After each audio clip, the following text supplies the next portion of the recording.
Back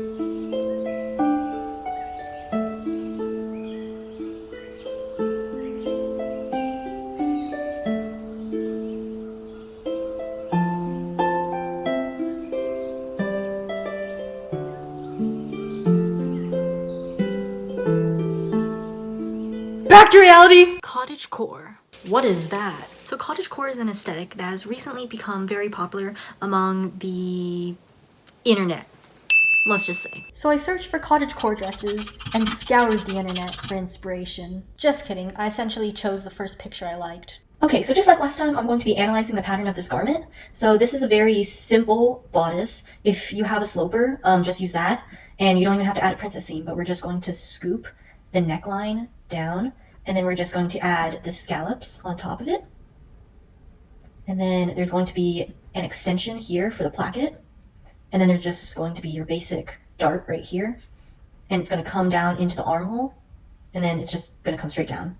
The same with this side, armhole, and then straight down. And then here's the placket. So for the sleeves, I ended up making a small rectangle for the side instead of using elastic. And then I'm just making a puff sleeve. So essentially you're going to want to take your regular sleeve. So let me draw that. Okay, your regular sleeve. That's very bad, but there it is, your regular sleeve pattern. And then here, you're going to have a dart here, or not dart, a notch, and then 2 notches. So the front and the back. And you're going to cut from the notch down, and then you're going to cut it in the middle, and then right in the middle, and then this is the notch for your armhole, like when you're sewing it in. And then you're also going to cut it here, and then you're just going to slash and spread, and you're going to add an inch in between each one. So 1 inch in between each one, and then you're just going to add seam allowance around that. And then afterwards, I ended up cutting the sleeve at the elbow, and I made just a rectangle as like an elastic type of placeholder. And then on the bottom, I added the scallops. Just like the neckline, the same size. So then for the skirt, it's just one long rectangle. And I took my waist measurement and then I multiplied it by 2.5. So now it's time to cut everything out. This fabric was actually the worst because it wrinkles a lot since it's 100% linen. And then also it was super slippery. Well, now that I have you here, it's time for another story. So this one time, my mom went out of town for a couple of days and I was home alone. And the first day she was gone, an enormous roach came into my room. So it started crawling on all my stuff, and I got the broom and I hit it off, and it ran under my bed.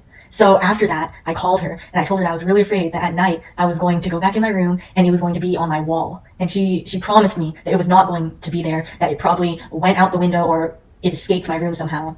So that night, I think it was like 1 a.m., I went into my room and it was on my wall. It was on my wall and it was huge. And I didn't know what to do. So I got this, we have this Swiffer thing, and I taped this napkin to the bottom of it, and I ended up swinging it like a bat and hitting the roach against the wall.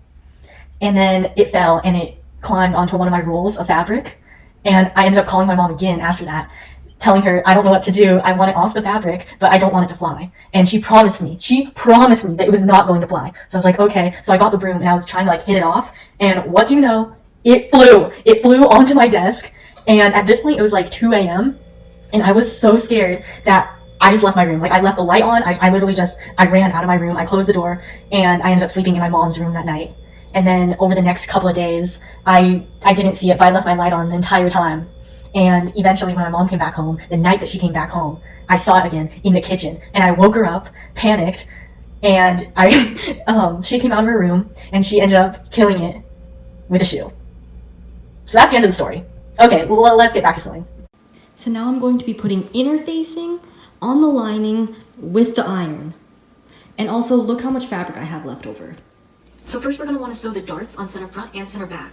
Make sure to do this on the lining and also the face fabric. So my darts ended up being 1.5 inches because I ended up transferring some fabric from the neckline to the darts. So now we're going to be sewing the back seam and side seams. Make sure to serge all of your seams because they will fray. If you don't have a serger, you can use a zigzag stitch. And we're going to be sewing the necklines together. And remember to skip the armhole parts because the top part of the sleeve isn't lined. And it should look like this. During this time, I ended up going to a zoo/animal sanctuary thing, but it ended up being a compilation of me slowly zooming in on animals.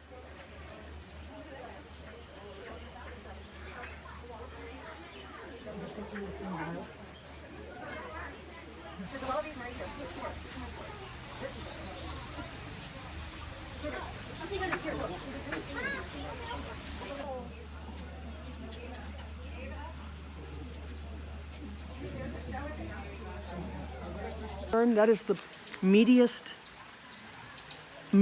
one I've ever seen in my entire life. He's thick. Thick with 2 C's. Yeah, thick. Thick.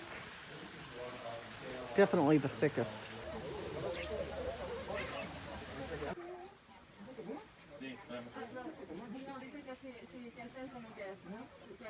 Back to sewing.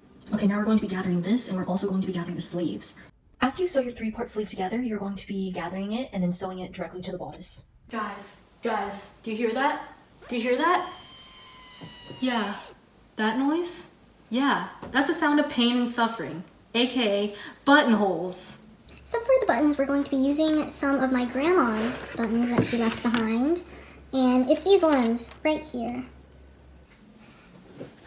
It's time. It's time to do it. It's time to do the buttonholes on the official bodice. Okay.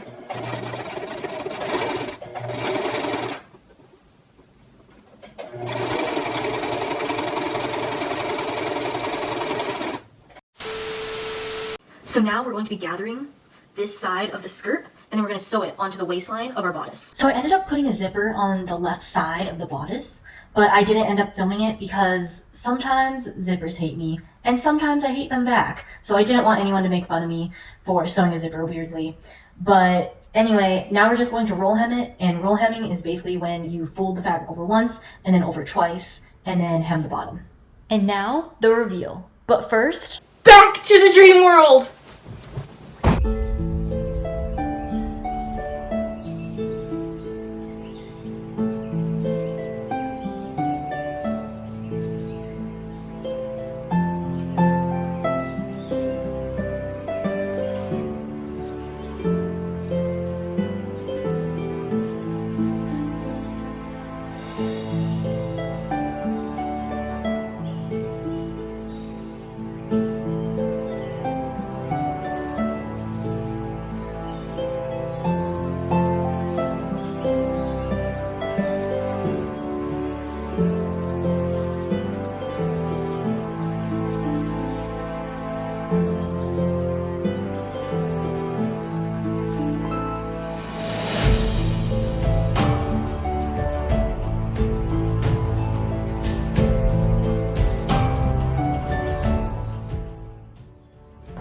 Okay, so for the close-up of this dress, I'm going to be trying to do this outside. I'm hoping that none of my neighbors come out. But you can see the scallops up top. And then I also have the buttons. I have the gathered waist. And then these are the arms. If you can see that. And then this is the back. Yep. And then it just goes down. The skirt goes down to there. So overall, this dress was a complete and utter nightmare. This fabric is not easy to work with, and I think the fact that I didn't use any elastic did not help with that.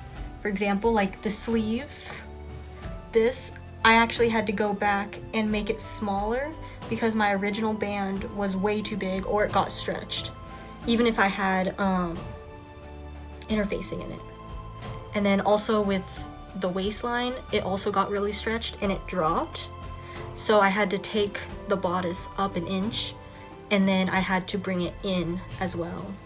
So that took a really long time. Also, this is the first time that I did buttonholes and buttons, and I tested out the button foot multiple times on muslin, and then I went onto this fabric and I even put stabilizer on the bottom of it, but it ended up getting messed up anyway, so I had to redo some of these buttons like 3 times, some of these buttonholes 3 times, and it was just not fun. It was not fun, but I'm glad that's done. It also pushed me out of my comfort zone because I've never done any type of dress like this. I normally don't go for lower necklines, and I almost never work in white. So This has been an interesting project, and I'm glad that's over.